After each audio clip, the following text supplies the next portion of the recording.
America has historically been an English-speaking country, at least for the last several hundred years, but increasingly that is not the case. In 1980, 89% of Americans spoke English in the home.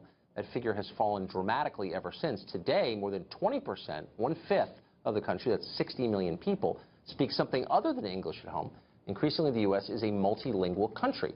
In California, the biggest state, voters just repealed a law that required English lessons, rather school lessons in public schools, be taught in English.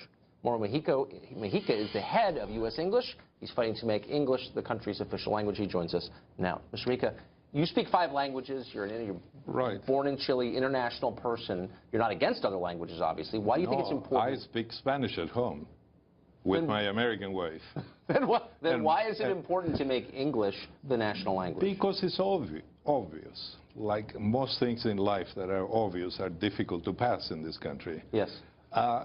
English is the lingua franca of the world today. Yes. You know, I travel all over the world almost every month, and wherever I go, I speak English. Yes. And when I'm in this country, my country, obviously, I speak English. And if you speak to me in any other language, I would answer you in any other language.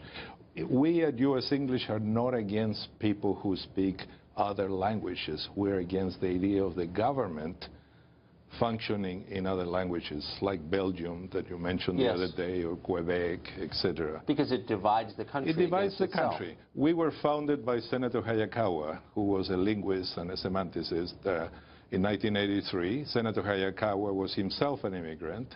He came to this country, and he was very concerned that the country would be eventually divided along linguistic lines. Like Ukraine, you know. Half of Ukraine is Russian-speaking, the other side is Ukrainian-speaking, and Latvia, for instance. Well, sure. Many, many countries have that problem. Well, it's such an obvious point, and yet the resistance to this is very strong. Harry Reid, on the floor of the Senate a couple of years ago, described this as, quote, racist. What is the motivation of the people who... You just ruined my dinner. But I felt the same way. But what's the... I mean, you debate people like this all the time. What's the motivation of people who don't want English to be the national language? Well, there are several motivations. Generally, 83% of people in this country approve of the idea of having an official language, English. It's some people not on what is called progressives or leftists. I call them anarchists in this country. We have a group of people, a small group, makes a lot of noise, but who are trying to divide the country along linguistic lines, along sex, along everything. Yes. And what we're trying to do is absolutely normal.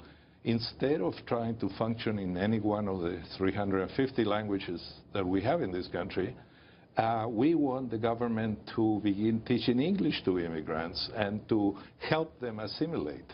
Like Israel. Israel has a system called Ulpanim. It's the plural of Ulpan. If you immigrate to Israel, they give you money so you don't have to work for 6 months. They send you to an Ulpan full-time, and you learn how to be an Israeli, you learn how to speak Hebrew, etc. They help you assimilate. And that's what we should do in this country. Because they don't hate themselves. Maybe that's, right. Maybe that's the key. Mr. Mujica, we're out of time. Unfortunately, I could talk to you for hours. Thank you. You're welcome.